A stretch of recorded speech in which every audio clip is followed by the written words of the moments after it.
O Muqueca de Dados de hoje vai abordar um assunto polêmico, mas graças a Deus que eu tô aqui acompanhado do cara que gosta de polêmica e não tem medo delas. Yuri Almeida. E aí, Gilson, uma satisfação mais uma vez, né? Estamos mais uma vez no quadro Muqueca de Dados, dessa vez analisando Lula versus Bolsonaro. E aí, quem será que ganha? Cara, eu fiquei muito curioso aqui para saber como é que tá essa análise de dados, até porque eles movimentam as massas, né? Sim. E aí, o que é que você tem para contar pra gente? Vamos lá, vamos começar do começo, que é analisar a taxa de engajamento, Eman. Vamos lá. E aqui a gente tem um detalhe nesse programa, uma série histórica. A gente fez um estudo lá no LabCaus em fevereiro, que é o gráfico de baixo, e em cima em junho. Então, observe que número total de engajamento, em fevereiro, Bolsonaro teve 200 mil, né? E agora, em junho, 146. Ou seja, tem uma queda do número total de curtidas, comentários e compartilhamentos que Bolsonaro teve. Lula subiu de 65 para 87 nesse espaço de fevereiro a junho. Hoje, Lula, né, ainda que perca para Bolsonaro, mas a gente tem que ver na série histórica, o engajamento da rede dele melhorou, o que já é um efeito positivo pós-Sidônio. Era a minha pergunta aqui, vendo esses números. Isso daí tem a ver realmente com uma mudança de postura dentro das redes, né? Com toda certeza. Tem uma mudança de postura, uma mudança de linguagem, as pautas, né? E aí, com todo respeito ao Paulo Pimenta, mas evidentemente que o Sidônio Palmeira é uma pessoa muito mais qualificada para estar à frente da comunicação. Você acredita que nesse momento dá para começar a dizer que o discurso ele se aproxima mais do que a população estava esperando? Eu acho que ainda não, Gilson. A população espera mais ação do que discurso de Lula. Até porque alguns discursos também foram falhos, alguns discursos foram fora do tom, algumas polêmicas desnecessárias, mas é um sinal de que a rede está funcionando melhor. Perfeito. Mas o discurso ainda precisa calibrar. Então o caminho começou a ser traçado para melhorar a situação da comunicação como um todo. Não significa que o remédio já fez efeito, né? Não fez efeito ainda. O menino tá com febre, botou o paninho na testa para ir dando a cessada. Pelo menos a febre não aumentou, tá controlada. Vamos lá. Vamos lá, vamos embora, o próximo. Taxa de engajamento também a gente observa proporcionalmente, né, para fazer aquelas correções, porque às vezes um político tem mais seguidores do que o outro, 1 milhão, o outro 50, então nessa taxa proporcional a gente consegue respeitar o tamanho de cada base. Então veja, em fevereiro, Bolsonaro tinha 0,76, agora 0,55, mais um atestado de que o engajamento de Bolsonaro vem caindo.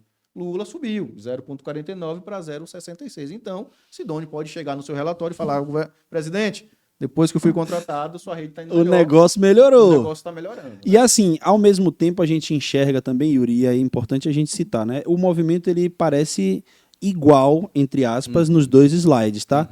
E aí a gente vê essa queda do Bolsonaro, principalmente do engajamento. Quando você fala em taxa de engajamento, em geral a gente já está falando sobre quem já segue o cara, né? Isso tem a ver com toda essa questão em torno dele em relação à polêmica do 8 de janeiro, todas essas delações. Você acha que isso impacta ou você acha que o seguidor do Bolsonaro ele é aquele cara que está com ele e não abre e vai até o fim? O que você acha que tem a ver com essa polêmica toda em torno do nome dele? Sim, também. Mas, veja, olha quantos, né? Veja só, porque tem alguns poréns. O primeiro, sobre o eleitor brasileiro. A gente, por uma formação histórica, sociológica e cultural, a gente sempre contou ou esperou que grandes líderes messiânicos viessem nos redimir de algum problema. Sim. Seja na política, seja na vida espiritual. Sim. Então, o Lula e Bolsonaro, eles encarnam esse tipo de político populista que vai resolver a vida da pessoa. Sim. Lula ia acabar com a fome, Bolsonaro ia moralizar a política. Então, essas duas imagens. Quando essa pessoa que eu tenho como referência começa a ruir de alguma forma, porque Bolsonaro era o cara tido como honesto, o cara que era contra o sistema, que ia combater, e depois a gente começou a ver que as práticas dele não eram tão diferentes de todo mundo que já passou. Então você começa a ter uma perda de simpatia por aquele atributo correto, decente, que ia transformar.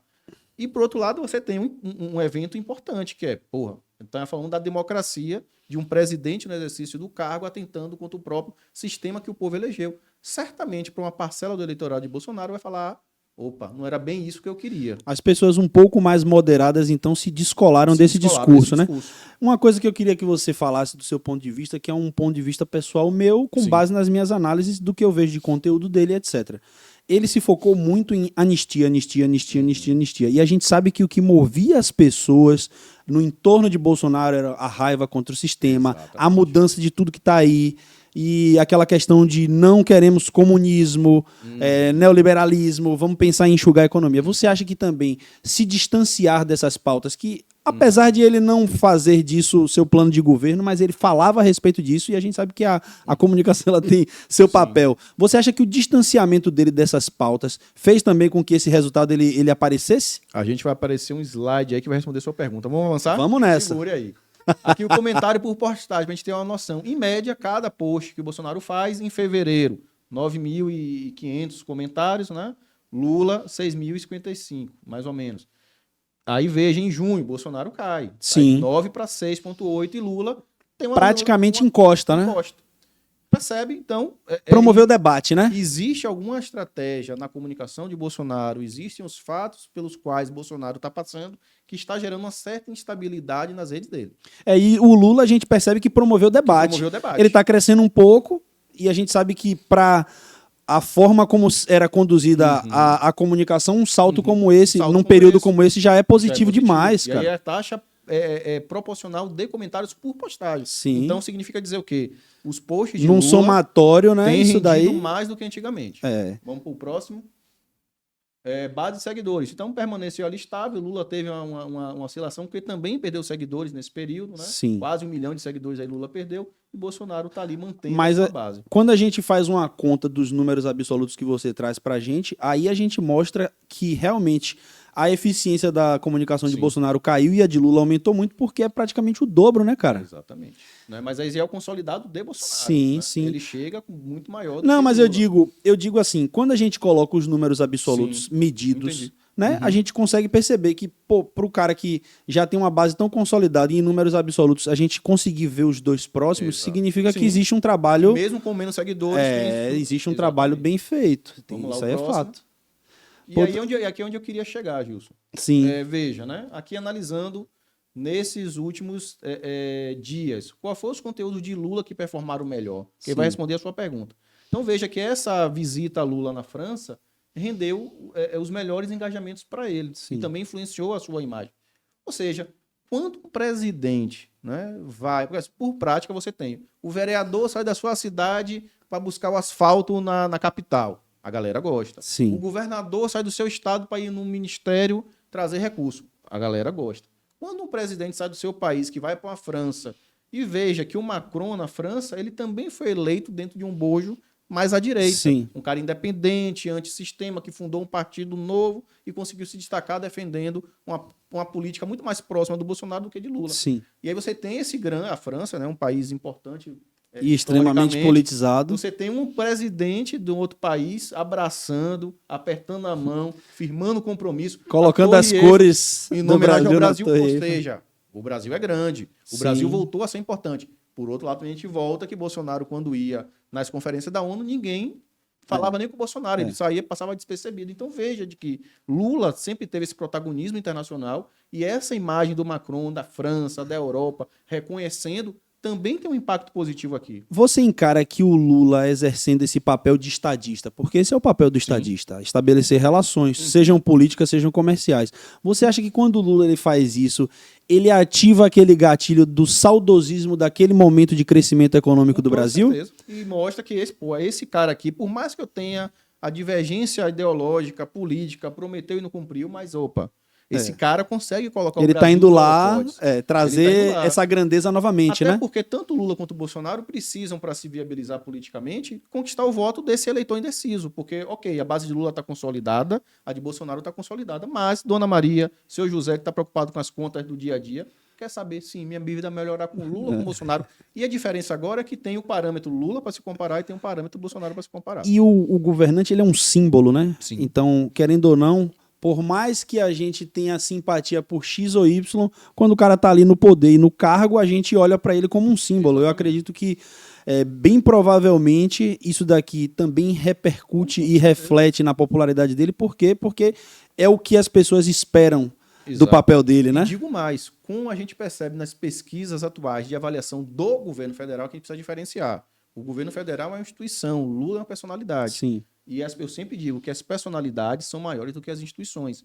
Lula não depende necessariamente de uma boa avaliação do governo federal para ser reeleito. Esse tipo de estratégia de comunicação, onde ele aparece como esse líder, como capaz, como o cara que é protagonista de levar o Brasil para pintar as Torres Eiffel com a coisa do Brasil, E veja que é o elemento verde e amarelo. Sim. Que historicamente, Sim. né? Quer dizer, não historicamente não. Que mas foi apropriado. Foi apropriado durante algum momento, então né? veja que a pauta de Lula é essa, agora passa no slide, mano. Olha qual é o posicionamento de Bolsonaro. Ainda nas pautas ideológicas que você mencionou. Sim. É ali no protesto em São Paulo, é ali com a prisão, né, do MC Poser, e ali depois um outro card dele sobre pesquisa, que né? vota em Lula. Funciona. Então, assim, a leitura é esse cara que deixou de seguir Bolsonaro, esse cara que deixou de comentar, que deixou de interagir, já deve estar cansado. Sim. Então, o Bolsonaro só fala disso. Sim. Porque falar do MC que foi preso, falar da anistia, não resolve a minha vida prática. É. O gás está caro, a gasolina está caro, o aluguel subiu, eu não estou conseguindo ter acesso aos bens de consumo. Qual é a proposta racional e prática para a minha vida? Esse conteúdo conversa com a bolha. Sim. E veja que a própria bolha dele, pelos dados que nós vimos anteriormente, tem perdido força. Em determinado momento aqui, eu acredito que até na sua entrevista a gente falou justamente sobre isso, o descolamento do discurso de Lula com a sociedade, que parece ter sido corrigido esse rumo. E aí agora a gente enxerga em Bolsonaro justamente isso. Ele está novamente descolando, porque, querendo ou não, esses conteúdos aqui, como você falou, eles em nada agregam na vida de uma pessoa que está ali lutando para fazer o salário chegar no fim do mês e sustentar 2, 3 filhos, né? Falta conversar com essas necessidades que as pessoas têm, porque é justamente isso que fez com que ele conseguisse se alçar ao cargo de presidente. Foi falar sobre as mazelas da sociedade, os problemas. Então, talvez esse discurso muito ideológico, ele seja legal quando o cara já está lá, né? Perfeito. Quando ele está tentando galgar o que ele está tentando, voltar, que é voltar, ele talvez fique descolado da realidade, né? O Bolsonaro, Justo, tem um aspecto até mais importante, que veja, os conteúdos dele que mais rendeu engajamento foram as pautas ideológicas. Mas mesmo na base dele, essas pautas ideológicas não estão tendo o efeito que antes teve. A gente viu aqui o comparativo de como a taxa de engajamento dele caiu, de quantos comentários caíram. Ou seja, existe uma saturação dentro da própria bolha.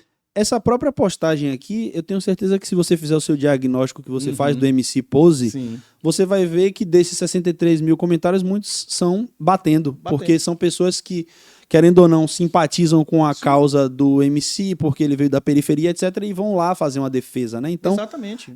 Não é só, como você sempre fala, não é só olhar o número final ali da coisa, aqui, né? Evidentemente, por uma questão de tempo, a gente não tem como... Exatamente. Mas veja que agrega o quê para o cidadão comum? É sempre isso. Porque, minha mãe não sabe nem quem é MC Pose, pô. Por exemplo, entendeu? Foi preso, minha mãe não sabe quem é ele, então para ela... Mas, por exemplo, dizer que Bolsonaro venceria ali, ele, né? Venceria a intenção de voto, resolveu a vida de quem? E veja, isso que é mais importante. Você continua falando com a bolha. E a gente já sabe o tamanho e a densidade eleitoral de Bolsonaro, que foi incapaz de ser... Vale ressaltar aqui, Gilson. Bolsonaro, desde o processo de redemocratização do Brasil, em que foi aprovada a reeleição, foi o único presidente que não se reelegeu. Sim. FHC se reelegeu, Lula se reelegeu e fez sucessora, Dilma se reelegeu e Bolsonaro não conseguiu se reeleger. E agora, nessa função de oposição, mas uma oposição já testada, porque antes ele vendia um sonho.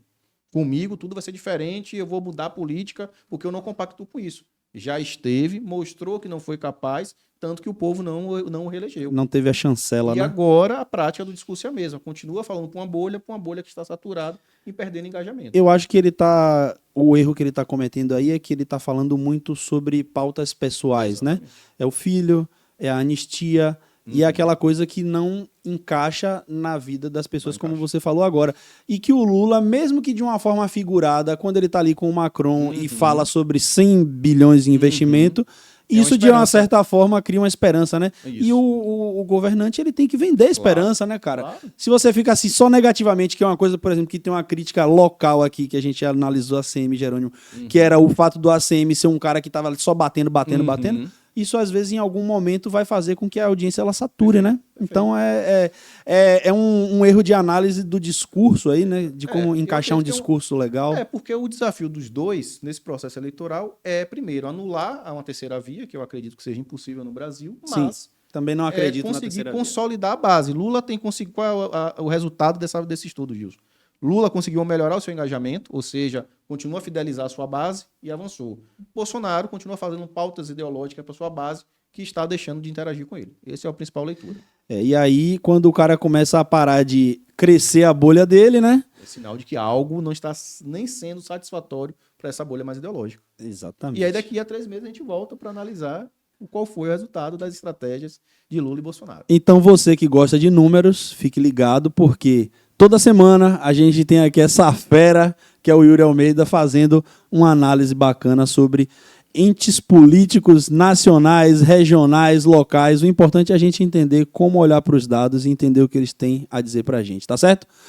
Fiquem conosco aí na próxima e um abraço a todos. Valeu, até a próxima.